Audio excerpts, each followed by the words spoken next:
It goes without saying that until the late 1950s and early 1960s, Malawi was a British colony. But as the wind of self-rule swept across Africa, Malawi was not spared. A new leader of Malawian origin emerged. His name was Hastings Kamzubanda. Come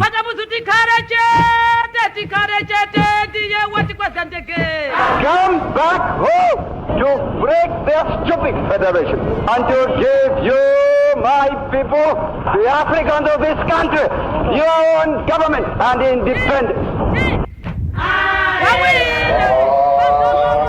Banda led the Malawi Congress Party to victory in 1964, becoming the country's first ever president. Many rejoiced because they had seen a ray of hope. Freedom from the burden of the British rule was at last within their grasp.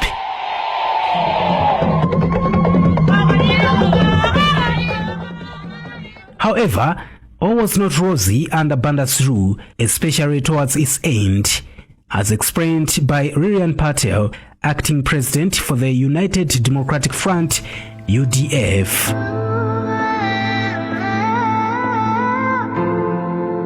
As Patel explains her ordeal, a militia group under MCP known as Young Pioneer once brutalized and forced her and her colleagues out of their office just to attend and dance at a presidential function.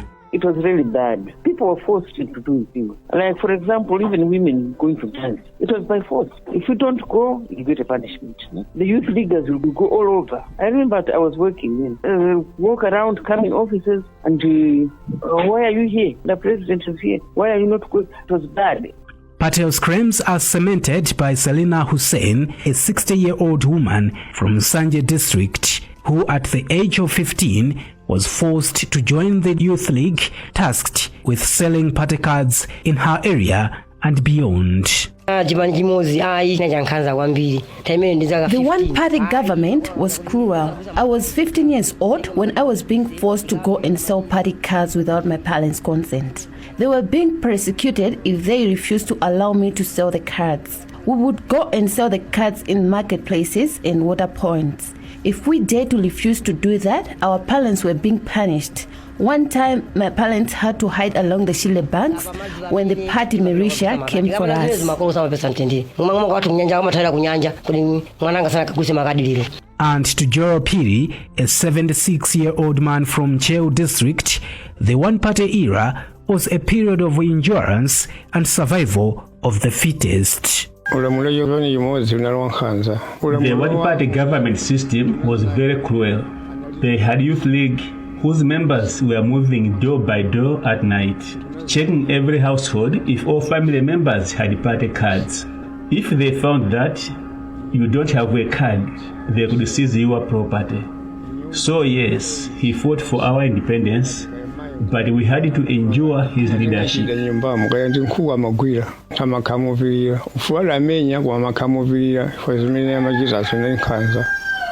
Not only did this era register oppression of civil rights, but other rights too, as outlined by Saulos Tindwa, Deputy National Publicity Secretary for Alliance for Democracy, AFOD, a political movement that was very instrumental in the struggle for multi-party democracy. It was very, very difficult in many aspects. First, in terms of human rights, there was no respect for human rights, and there was a lot of intimidation. There was a lot of looting of government resources.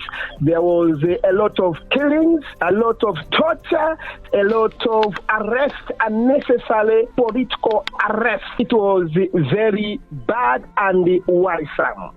These and many other social ills necessitated the uprising against the Banda rule by individuals like the late Chakufa Chihana, founder and former president of AFOD, who demanded change.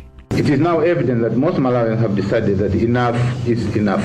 They want a democratic change. We want the right to form political parties to contest elections in a free and fair atmosphere. It is the conviction of many Malawians that the political decay and economic malaise in our country can only be reversed if Dr. Banda and his entire cabinet are defeated in a free and fair election. For me to say such things now is regarded as treasonous by those who hold power in my country. Things shook up in Malawi when the faith community, led by 7 Catholic bishops, authored the very first pastoral letter in 1992, which openly criticized the Banda regime. The letter, read in all Catholic churches across the country, titled "Living Our Faith," challenged Banda's dictatorial style of leadership and demanded democratic rule. When pressure became too high for Banda in 1993, he accepted the calls for change and called for a national referendum. I have decided to call for a national referendum on the question of whether people want our present one-party system or want to switch on to the multi-party system of government.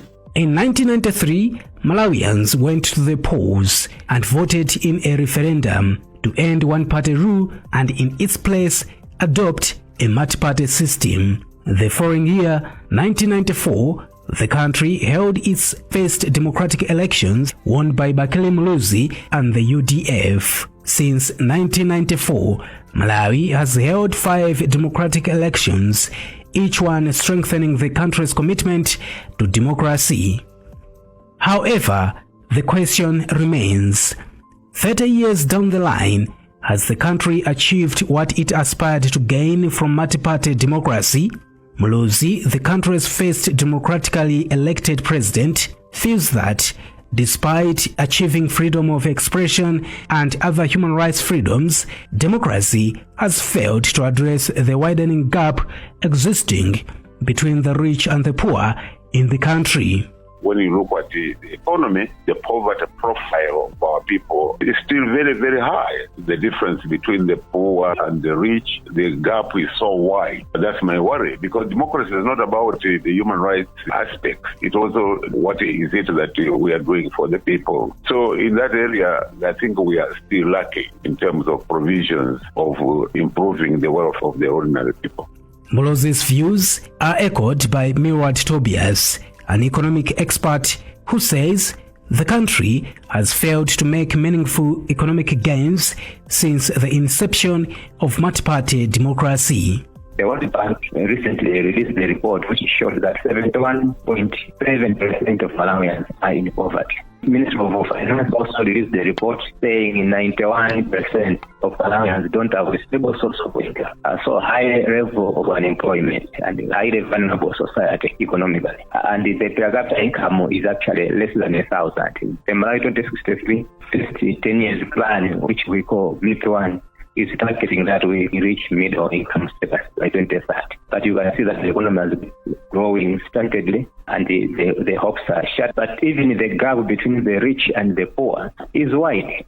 And a food security policy analyst, Ronald Chilumba, weighs in on how the country has done herself on the food security front. Doing a comparative analysis on how the food situation is currently, Chilumba feels the country has not done well on food security as was the case in the one-party era. This country has been food insecure in the multi-party era compared to the time when we had a one-party government. We have left infrastructure to deteriorate and we've lost that footing in terms of agricultural productivity. Weighing in on the assessment is the Public Affairs Committee, PAC, another influential tool during the transitional period from one-party era to multi-party system. Its mouthpiece, Bishop Gifford Matonga, says that despite the country registering success stories through the 30 years of democracy, still there has been growing cases of corruption. during these 30 years, we have seen a lot of corruption cases, and this has not changed during whatever regime that has been ruling this country since 30 years ago. So corruption has been rampant and continues to rise, no matter under what administration. That has been a worrying issue and continues to worry the country even now. Although there remains gaps that need addressing, for the country to fully achieve its aspirations from democracy, there is hope, according to Tom Kanji, National Planning Commission spokesperson. According to him, democracy gives power to the people to take an active role in the developmental agenda of a nation. Democracy gives the power to the people to decide, one, on the leadership of their country, two, to make sure on the kind of development they want to achieve, because the democracy gives the people the voice to speak out on what is happening and the likes. Democracy also gives people the chance to take part, not just to be spectators in their affairs, take part to be active and the likes. So if you look at democracy from the conceptual point of view, it is good for development. However, for that development to be achieved in the next 3 decades or so, Matonga feels there is a need for mindset change at all levels on how things are run in the country. As Matonga explains, unless leaders stop being rhetorical and start acting on developmental policies, there will not be any positive change anytime soon. If we continue to do things the same way we're doing, I'm afraid we are not to make any improvement. We cannot continue doing business as usual and expect that the results will be different. We have to continue to make use of the strategies that we have put in place. Unless we act on the things that we have developed on paper, unless we act on them and stop being a people that only talk about issues but act less, unless we do that, I'm afraid the next 30 years may not bring a lot of changes.